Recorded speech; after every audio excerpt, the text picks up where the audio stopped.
Et nous allons lire ça. 1 Jean chapitre 5, le verset 20, nous lisons. Ça, ici, c'est le prophète Jean qui est en train de parler. Hein? C'est le frère Jean qui est en train de lire. La Bible dit, 1 Jean chapitre 5, le verset 20. La Bible dit, nous savons aussi que le Fils de Dieu est venu et qu'il nous a donné l'intelligence pour connaître le véritable. Donc, pour connaître le véritable, il faut que Dieu lui-même, le Seigneur, te donne de l'intelligence. Donc, si le Seigneur ne te donne pas de l'intelligence, en réalité, tu ne vas pas comprendre ces choses. C'est ainsi que moi j'ai dit. Ah, pas moi, mais nous disons. Quand nous disons que nous disons, en réalité, ce sont les Écritures et nous. Donc, les Écritures et moi, nous disons ceci, frère. Si les choses de Dieu étaient un problème de la langue, ça je le répète, frère, j'aime ça. Si les choses de Dieu étaient un problème de la langue, vous voyez ici, nous avons lu dans le livre de 1 Jean chapitre 5, le verset 20. La Bible dit que le Fils de Dieu était venu, qu'il nous a donné l'intelligence pour connaître le véritable. Donc, pour avoir la connaissance du véritable Dieu, il faut que le Fils de l'homme te donne de l'intelligence. C'est ainsi que vous allez comprendre. Dans les chemins d'Emmaüs, il y avait des disciples qui marchaient et ils parlaient de Jésus. Mais ils étaient avec Jésus. Ils croyaient qu'il était un simple homme. Mais nous remarquons pendant qu'ils faisaient la marche, en réalité, nous allons voir qu'ils n'avaient pas la connaissance que c'était lui bien l'homme de Galilée. C'était bien lui l'homme de Galilée. Non, ils n'avaient pas cette connaissance. Pour qu'ils aient cette connaissance, en réalité, c'était le Seigneur Jésus-Christ qui leur avait ouvert l'esprit. Voyez-vous? Quand il les avait ouvert l'esprit, alors ils ont compris que c'était bien lui. C'est ainsi que l'homme que l'esprit n'a pas été ouvert, c'était bien le docteur de la loi, Nicodème. Parce que Jésus parlait l'araméen, Jésus parlait la même langue avec Nicodème. Mais vous allez remarquer, Nicodème ne comprenait pas ces choses. Pourquoi? Parce que l'esprit, donc, ces choses étaient cachées pour lui. Voyez-vous? Donc, Dieu n'a pas ouvert son esprit. Ici, nous sommes en train de continuer la lecture. Parce que, comme l'a dit un jour le docteur Adela, il avait dit, ces choses, si c'était seulement l'hébreu, tous les Hébreux allaient être sauvés. Parce qu'ils parlaient la même langue. Mais ces choses, ce n'est pas la langue, frère. Ces choses, c'est l'esprit. Est-ce que vous voyez ça? Mais l'esprit, c'est Dieu qui ouvre l'esprit. C'est ainsi que ça dit. La Bible dit ceci dans ce livre d'un Jean chapitre 5, 20. Il dit, et nous sommes dans les véritables. Donc le frère Jean attestait qu'il était dans les véritables. Il dit, en son fils, Jésus-Christ. C'est lui, c'est Jésus-là. Donc son fils, c'est Jésus-Christ, qui est le véritable. Donc c'est lui qui est le Dieu véritable et la vie éternelle. Vous voyez? Donc en réalité, ça c'est les Écritures. C'est pourquoi j'ai dit que Jésus est l'ombre de main qui a créé Adam. Parce que Jésus là, c'est lui le Dieu véritable. Voyez-vous? Et Isaïe dit, nous n'avons qu'un seul Dieu. Voyez? Donc ici, nous allons comprendre que Jésus va faire le mouvement de marcher. Quand il marche, ce sont les doigts de Dieu qui font le mouvement pour aller récolter la terre partout là où ils étaient éparpillés. Donc Jésus qui marche, il dit, donc ça c'est Adam. C'est ainsi que j'ai dit ceci. Je vais révéler quelque chose. On lit ça, on voit ça, mais on ne fait pas attention. Mais Dieu qui est le Seigneur lui-même, le ministère, fait attention à chaque chose. Vous voyez? Donc ici, nous allons remarquer, Dieu va quitter l'éternité, il va entrer dans le temps. En d'autres termes, nous comprenons, Dieu était venu de l'éternité. Quand il va entrer dans le temps, il va venir créer l'homme. Voyez-vous? Pour qu'il puisse habiter dans l'homme. En d'autres termes, quand il va finir sa course, il va laisser la terre rester sur la terre et l'esprit rentrer. Est-ce que vous voyez ça? Donc nous allons expliquer le mouvement de Jésus. Jésus a fait le même mouvement que Dieu a fait dans les jardins. Dieu est descendu. Il a formé Adam et il est entré dans Adam. Donc Jésus va faire le même mouvement. Il va quitter le ciel. C'est ainsi que le livre des Hébreux nous dit, en réalité, Dieu, tout ça dit, Jésus entrant dans les temps. Donc nous comprenons, Jésus, c'est David qui était dans sa maison. C'est le soleil qui était dans sa chambre, qui va sortir. Donc la sortie du soleil dans sa chambre, en réalité, c'est entrer dans les temps. David, quand il va sortir dans sa maison, en haut, en réalité, il était dans le véranda, voyez-vous, il va sortir directement, il va entrer dans les temps. Voyez-vous? Donc ici, Jésus, qui est le Dieu véritable, il va répéter de former Adam. Donc Jésus va répéter les mouvements de former Adam. Donc Jésus formait Adam dans la nouvelle alliance. Dieu avait fait ça physiquement, mais en réalité, le Seigneur Jésus-Christ va le faire spirituellement. Donc spirituellement, le Seigneur va répéter les mêmes mouvements. C'est ainsi que les Écritures nous disent que Dieu fait répéter ce qui était. Rien de nouveau. Donc Dieu lui-même obéit à son Écriture. Donc nous disons que Dieu qui créa Adam, c'est le Seigneur Jésus-Christ qui va commencer à réunir la poussière de la terre, voyez-vous. Donc la réunion, c'est aller marcher, aller appeler Jean, aller appeler Pierre, aller appeler André, Matthieu et tous les 12. Donc c'est Josué qui a fait ce mouvement. Donc nous comprenons, Jésus va faire les mêmes mouvements. Josué qui réunit, donc on peut aussi dire que par la révélation, Josué c'est un créateur, frère, qui réunit le peuple. Nous comprenons, Jésus va répéter les mêmes mouvements que Dieu avait fait dans les jardins. Jésus va marcher, il fait la réunion des disciples. Je vais avancer. Donc il va réunir les disciples. Donc Jésus qui réunit les disciples, c'est Dieu qui forme Adam. Quand Jésus va finir de réunir les disciples, en réalité, il faut qu'il souffle. Parce que dans l'ancienne alliance, Dieu avait soufflé. Donc nous comprenons, dans la nouvelle alliance, il faut que Jésus aussi souffle, frère. Il faut qu'il entre dans les disciples, frère. Car le frère Paul dit que nous sommes le temple de Dieu. Est-ce que vous voyez ça? 1 Corinthiens chapitre 3, le verset 16.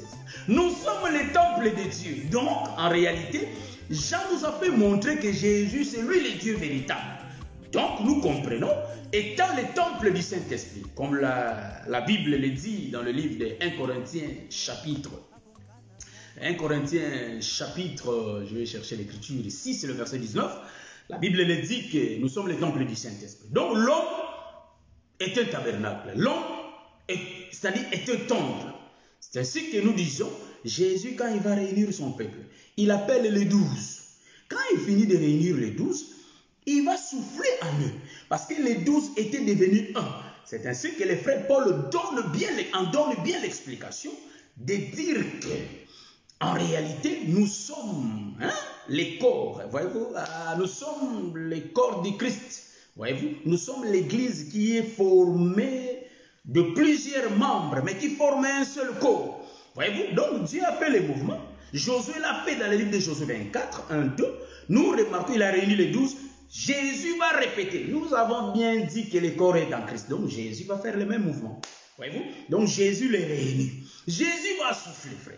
Nous disons que l'évangile, c'est un souffle, frère. C'est ainsi que, quand les disciples parlaient, ils ont compris que Pierre, toi, tu parles aussi comme cet homme. Donc nous disons qu'il y a Jésus qui était entré dans Pierre et les parler de Pierre étaient devenus comme de Jésus. Voyez-vous? Donc si Jésus entre en nous, en réalité nous allons nous transformer, devenir comme Jésus. Voyez-vous? Donc Jésus aussi a réuni les 12. Nous sommes en train d'expliquer la marche car aujourd'hui c'est le point virgule. Donc Jésus est entré. Donc Dieu a formé Adam dans les jardins. Jésus forme l'église dans la nouvelle alliance. Voyez-vous? Quand il finit, il va souffler. Quand il va souffler, en réalité, il va les prêcher. Il va les enseigner. Quand il les enseigne, en d'autres termes, Jésus est en train de se déverser en eux. Donc Jésus entre en eux pour habiter en eux. Pourquoi nous le disons? Parce que la Bible dit que dans le livre de Jean chapitre 1, le verset 1, au commencement était la parole. La parole était avec Dieu et cette parole était Dieu. Si nous continuons la lecture en bas, cette parole s'est faite chair. Voyez-vous? Donc Jésus, c'est la parole qui va entrer aux oreilles des disciples. En d'autres termes, nous allons comprendre que Abraham, qui est l'ombre d'une femme, c'est l'Église qui est l'ombre d'une femme. Car l'Église va donner l'oreille au Seigneur, Jésus va leur parler, et nous allons comprendre, et ils vont entendre, ils vont se transformer. En d'autres termes, nous disons que Jésus, c'est la tête qui donne l'enseignement au corps. Voyez-vous? Donc, bien-aimé, par tes actes, ta façon de parler, ta façon de marcher, c'est là où nous allons comprendre si tu es de Dieu ou bien tu n'es pas de Dieu. Parce que nous disons que les fruits qui démontrent, c'est-à-dire l'arbre que tu es. En d'autres termes, nous remarquons que le frère Paul nous a montré que nous avons des fruits de l'esprit. Donc, nous avons un seul fruit là, hein, voyez-vous, qui contient 9 parties. Voyez-vous? Donc, en réalité, nous allons comprendre que non, par nos actes, cela va prouver, c'est-à-dire nos actes vont prouver si nous sommes de Dieu ou pas. Voyez-vous? Notre langage, par notre langage, que le peuple saura si nous sommes de Dieu ou pas. Voyez-vous? Donc, celui qui mange Jésus, en réalité, ils doivent se transformer. C'est ainsi que je le dis bien. Toi, regarde ta façon de marcher avec Dieu. Vous voyez? Donc, je vous salue tous au nom de Jésus. Nous allons continuer notre enseignement, frère. Dieu fait que répéter. Jésus ici va prendre aussi les disciples. Je suis dans le livre de Matthieu chapitre 17 maintenant. Je vais expliquer le mouvement de celui qui conduisait le peuple. Ici, vous avez remarqué que Jean nous a dit que le Dieu créateur, c'est le véritable Dieu. C'est le Seigneur Jésus-Christ par son Fils. Il nous a donné la connaissance de savoir ces choses. Par son Fils, c'est lui le Fils qui est le Dieu créateur. Le Dieu véritable, voyez-vous? C'est ainsi que Dieu, le mouvement de l'ancienne alliance, il va le répéter dans la nouvelle alliance. Ici, nous sommes, je prends aussi, avant de prendre l'écriture, je vais donner quelques détails, j'aime ça.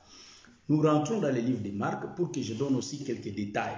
Hein? Je ne peux pas sauter, ce n'est pas bon de sauter. Marc chapitre 1, là où Jésus réunissait le peuple, la réunion. Parce que je vais retourner pour expliquer ce que Josué disait, que vos pères priaient. Je vais expliquer les sables qui adoraient le diable, frère. Attendez, je prends le livre de Marc chapitre 1, le verset 16 à 20. Verset, je crois, qui m'intéresse, c'est 19. Ça, c'est grave, ça. Donc, je prends le verset 19. Étant allé un peu plus loin, il vit Jacques, fils de Zébédée. Ici, il détaille le père. Fils de Zébédée, et Jean, son frère, qui eux aussi étaient dans une barque et réparaient le filet. Aussitôt, il les appela et laissant leur père Zébédée. Donc quand Jésus les appelle, il laisse leur père Zébédée. Il ne va pas laisser leur père seul. Hein? Donc le papa ne peut pas rester seul. Voyez-vous, ici on ne parle pas de la mère. Hein? Donc la mère ne nous intéresse pas. Ouais. Il dit, et laissant leur père Zébédée dans la barque avec les ouvriers, ils les suivirent. Donc nous remarquons, il y a deux personnes qui sortent de la mer, donc de la barque. Nous comprenons en réalité, c'était bien le frère Jean et le frère Jacques, voyez-vous, c'est-à-dire qui vont laisser leur père. Bon, nous allons expliquer. Vous allez comprendre, Jésus a fait deux mouvements. Il avait vu le premier mouvement, hein, dans le livre de Marc. Détaillons un peu les choses. Jésus a fait deux mouvements. Le premier mouvement, en réalité, il voit Pierre et son frère André. Voyez-vous? Ils réparaient le filet, Jésus les appelle, ils abandonnent le filet. Il vient vers le deuxième mouvement.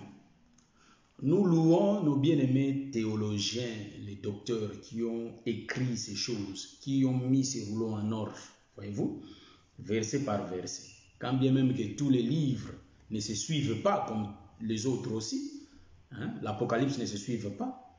Il faut faire aussi attention au livre de Daniel, Ézéchiel, attention au mouvement. Donc, ce sont pas il y a des visions, au fait.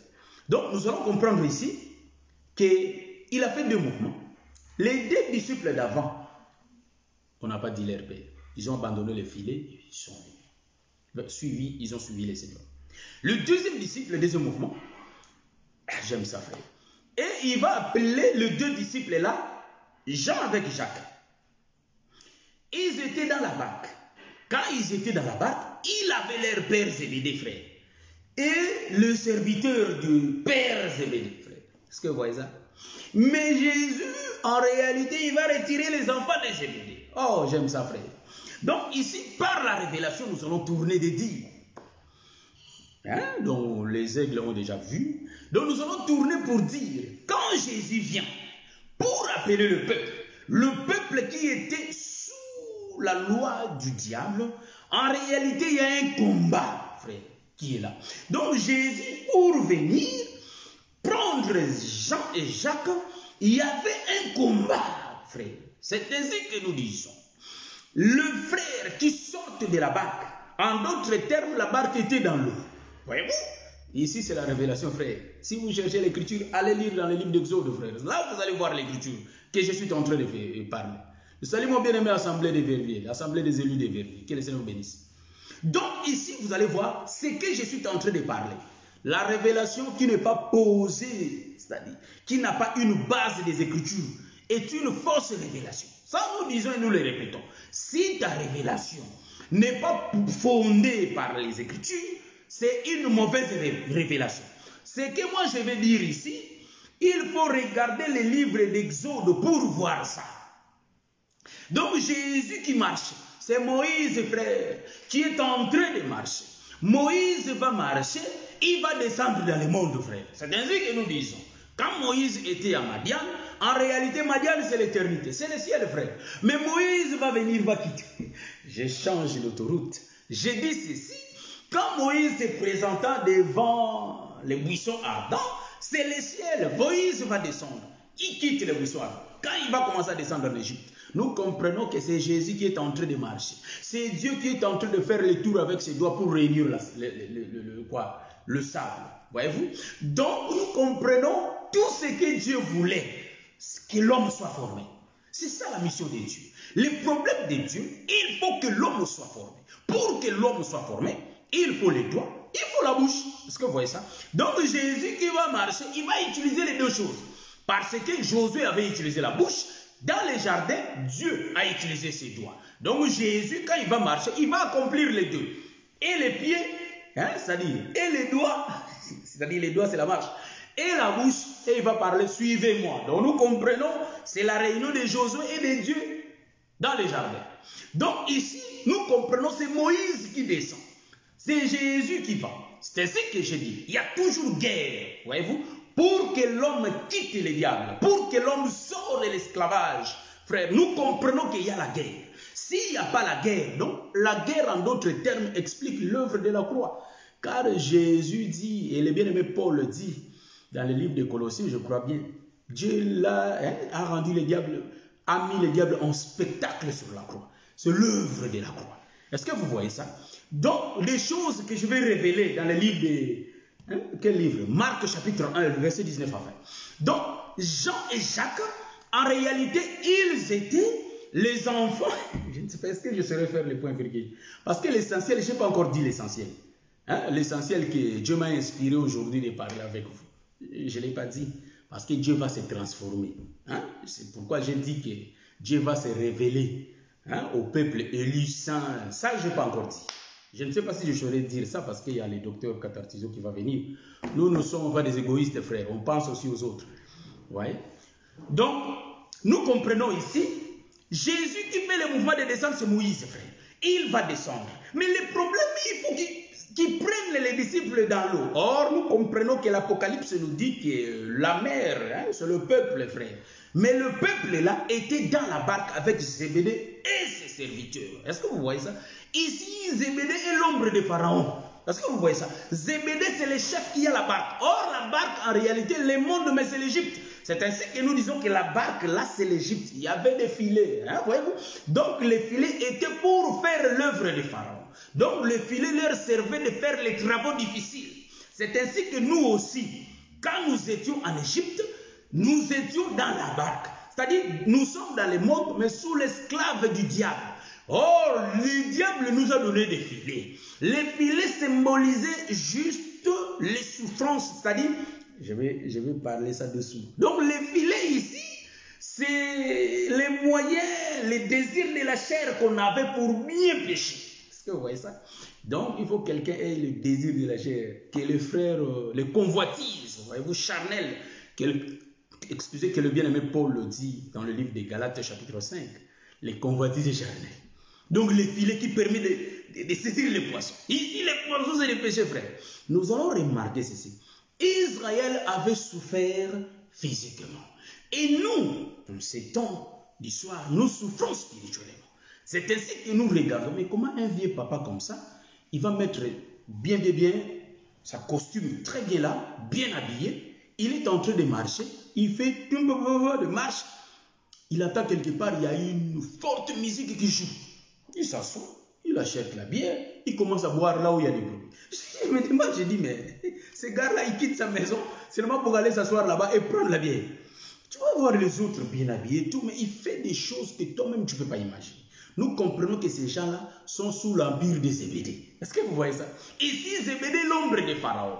C'est ainsi que nous disons, Dieu va faire, c'est-à-dire Moïse va descendre et il va appeler Jean et Jacques. Or, Jean et Jacques, nous comprenons que si, nous pouvons faire des volets. Donc, nous prenons le premier volet. Jean et Jacques, nous comprenons qu'en réalité, sont les enfants de Dieu, mais qui étaient sous l'empire de Pharaon. En d'autres termes, les enfants de Dieu, mais sous l'empire du diable. Il était dans la barque dans l'eau. Est-ce que vous voyez ça? L'eau, nous avons dit le monde. La barque, nous avons dit, ça c'est l'Égypte, frère. Est-ce que vous voyez ça? Le monde, partout le monde n'est pas l'Égypte, frère. Est-ce que vous voyez ça? Partout, ce n'est pas l'Égypte. Moi, je suis dans le monde, mais je ne suis pas en Égypte, frère. Je suis à Gozen. Quand bien même c'est le monde, c'est l'Égypte, frère. C'est le monde, mais moi, Gozen. Et ils occupent d'autres villes. Est-ce que vous voyez ça? Nous sommes à Gozen, frère. Donc, Jésus nous a mis à Gozen. Jean chapitre 17. Jésus nous a mis à Gozen. Donc, en réalité, nous allons comprendre que Jésus qui descend, il va prendre Jean et Jacques. Pourquoi il a pris seulement Jean et Jacques? Il faisait les mouvements prophétiques parce que Jésus lui-même était un prophète. Est-ce que vous voyez ça? Donc, Jésus était un prophète. C'est pourquoi la Bible dit que même les gestes des prophètes témoignent de Jésus. C'est ainsi que Jésus lui-même aussi étant un prophète, il faisait ces gestes à lui-même. C'est ainsi qu'il a commencé ces gestes depuis les jardins. Est-ce que vous voyez ça? Parce que les sables étaient éparpillés, mais il a fait la réunion. Donc, il a enlevé les sables là où c'était. C'est ainsi que j'ai dit, je vais expliquer aussi l'écriture de Josué, qui va expliquer la même chose. Voyez-vous? Donc, pour comprendre ces choses, il faut que le Seigneur nous ouvre les yeux pour voir. Est-ce que vous voyez? Donc, ici, nous sommes en train de voir Jésus qui descend dans l'eau. Il va prendre que Jean et Jacques.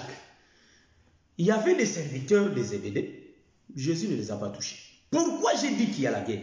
Parce que Moïse, quand il va rentrer, pour que Israël sorte de l'Égypte, il faut qu'il y ait 10 plaies. Donc, nous remarquons qu'il y avait la guerre. Il y avait la guerre entre Pharaon et Moïse. Vous allez remarquer même, il y avait le serpent de Pharaon, des serviteurs, des magiciens de Pharaon qui étaient sortis. Donc il y avait la guerre, la démonstration de la puissance. C'est ainsi que nous comprenons que le Fils de Dieu était venu pour nous donner l'intelligence, que sur la croix, c'était Dieu lui-même qui était sur la croix. Parce que moi je dis toujours comment ce père-là qui n'aime pas son fils, il va dire à son fils, va mourir là-bas. Oh, qui aime ça selon la chair?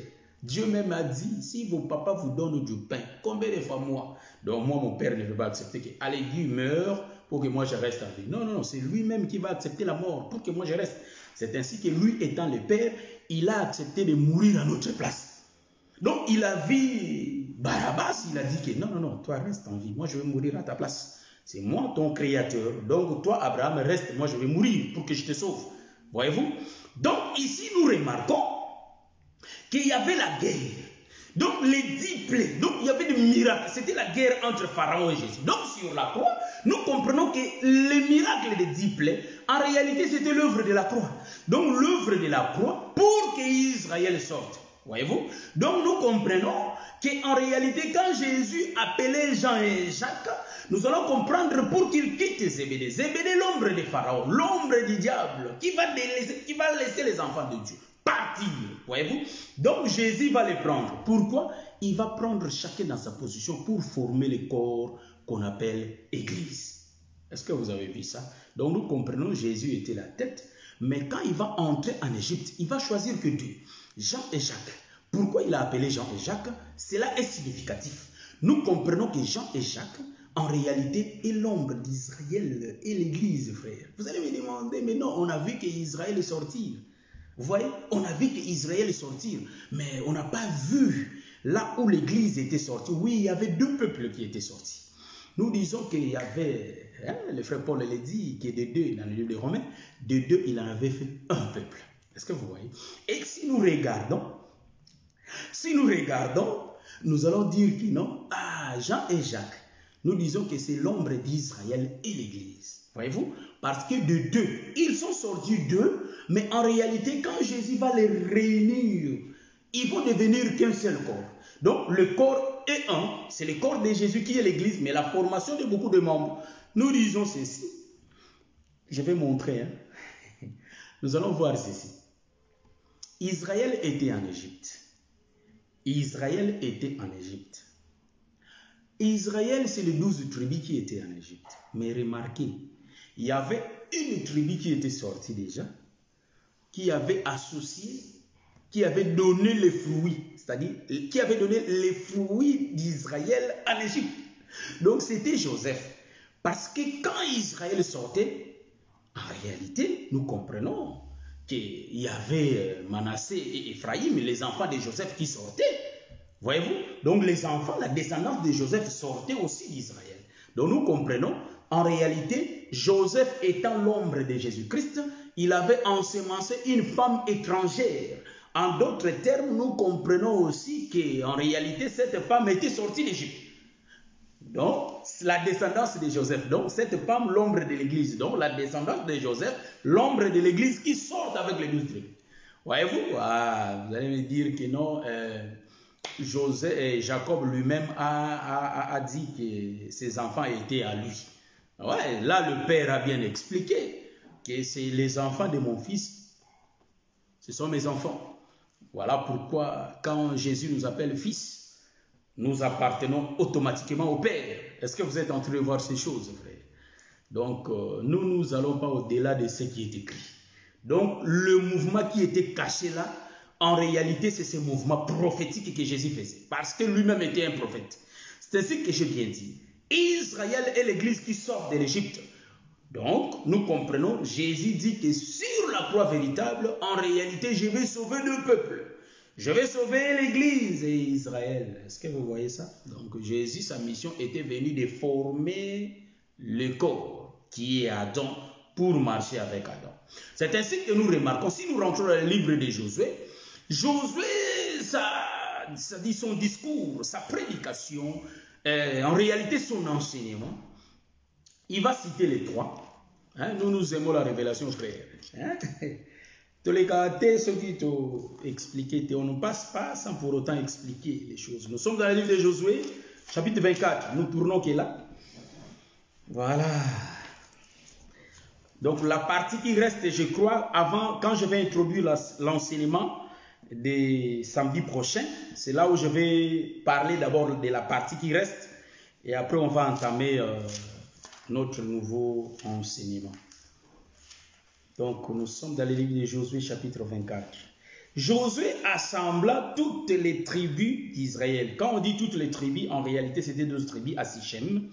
Donc, en réalité, nous comprenons que Sichem, c'est l'Égypte, frère. Voyez-vous? C'est là où il y a eu l'assemblement. C'est les jardins, frère. Donc, et il convoqua les anciens d'Israël, ses chefs, ses juges et ses officiers. Donc, les anciens d'Israël, ses chefs, ses juges et ses officiers. Et ils se présentèrent devant Dieu.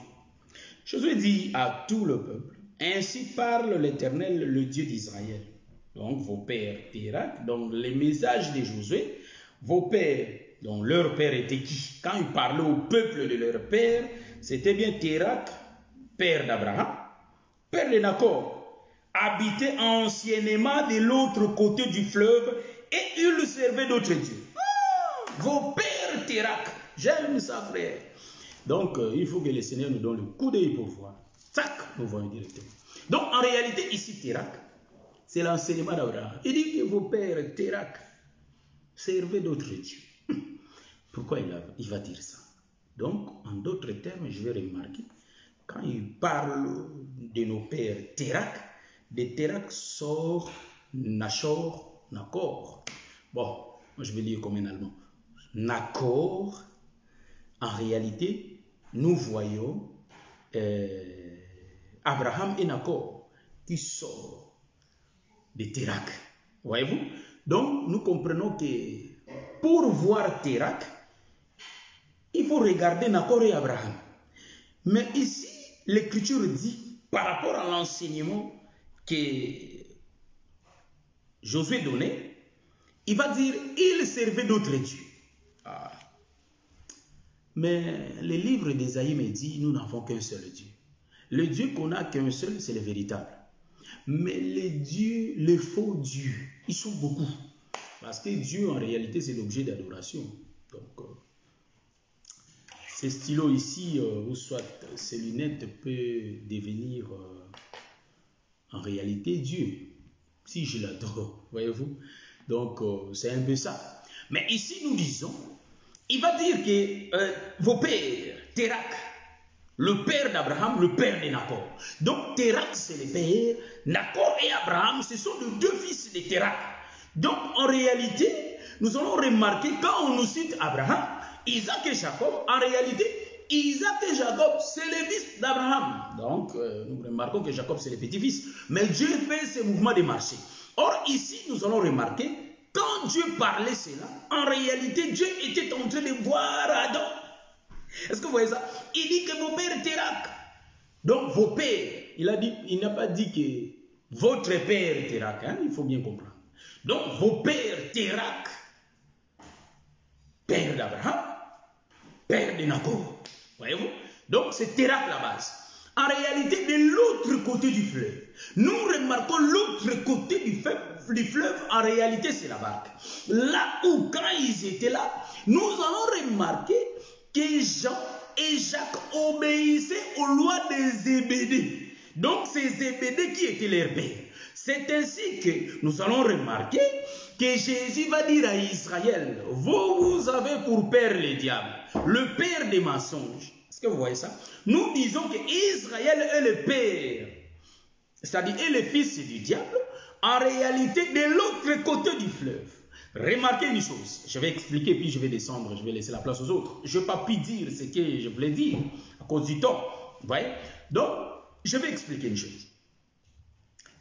Dieu, quand il va réunir le peuple, en d'autres termes, pour qu'il puisse réunir ce peuple, en réalité, ce n'est pas moi, ce n'est pas nous, mais quand il dit avant le commencement, voyez-vous, si nous lisons le livre d'Ézéchiel, c'est là où Dieu parle de l'avant le commencement, parle de l'éternité, voyez-vous. Donc, quand il parle des choses, des créations invisibles là, donc vous allez voir que Dieu va faire le mouvement de jeter le diable. Esaïe dit, malheur à toi la terre, car l'astre est tombé sur toi. Voyez-vous? Donc l'astre était descendu sur la terre. Nous remarquons qu'en réalité, avant que l'Éternel puisse réunir le sable pour former l'homme, le sable existait car Dieu créa la terre, frère. Quand Dieu créa la terre, nous allons remarquer que la terre était là. Pour entrer dans notre contexte, nous allons remarquer que dans l'autre côté du fleuve, nous remarquons c'est l'Égypte, frère. Là où le peuple obéissait à la loi des Zébédée. Donc Jean et Jacques étaient sous la loi des Zébédée. Mais pour qu'ils soient réunis, pour qu'ils soient sauvés, il faut que Jésus vienne les chercher. Jésus, c'est Moïse qui descend. En d'autres termes, nous allons remarquer, Térak aussi, il priait d'autres dieux. En réalité, Dieu parlait que du commencement. Donc, nous allons comprendre que, frère, Térak, il priait aussi d'autres dieux, frère. Voyez-vous, ils adoraient d'autres dieux. C'est pourquoi Dieu va venir, il va les appeler, les faire sortir des dieux étrangers. Est-ce que vous voyez ça? C'est ainsi que vous allez voir, Dieu avait pris Abraham de sa patrie. Pourquoi? Parce que dans le pays d'Abraham, ils priaient, ils adoraient aussi en réalité d'autres dieux, les diables. Pourquoi je l'ai dit? Parce que c'est Jésus qui va venir nous prendre, car nous étions obéissants à la loi des Zébédée. Donc ici, Zébédée, l'ombre de Pharaon. C'est ainsi que Israël, durant tous les temps de l'autre côté du fleuve, frère, voyez-vous. Donc, tous les temps que Israël était sous l'empire de Pharaon, en réalité, Israël obéissait à la loi de Pharaon. Vous allez faire des briques, vous allez faire comme ça. Ils obéissaient. Pourquoi? Parce qu'ils dépendaient de Pharaon. Et bien après, Moïse va venir. C'est ainsi que quand Jésus entre dans ta vie, ça crée les troubles, frère. Donc, tout le monde que tu étais avec, ils vont remarquer que tu as changé. En d'autres termes, Jésus t'a déplacé. Il t'a fait quitter l'autre côté pour t'amener de l'autre côté. C'est ainsi que le bien-aimé Paul le dit. Il nous a transportés du royaume des ténèbres au royaume de la lumière. Est-ce que vous voyez ça? C'est ce qu'il avait fait avec ces deux peuples. Donc, il est parti avec, il les a fait quitter l'Égypte pour les amener vers où? Vers le ciel. Est-ce que vous voyez ça? Donc, la partie qui reste par la grâce de Dieu, je vais continuer ça le samedi prochain. Et le samedi prochain, là, nous allons parler de la transformation de Jésus qui va se révéler à ses disciples. Après, nous allons entamer notre enseignement qui sera que l'introduction, je crois bien. Mais nous, même dans l'introduction, nous volons, frère. Donc, ça, nous bénissons le Seigneur, car Dieu nous fait la grâce de voir les Écritures. Je salue mon docteur Adela Andaï.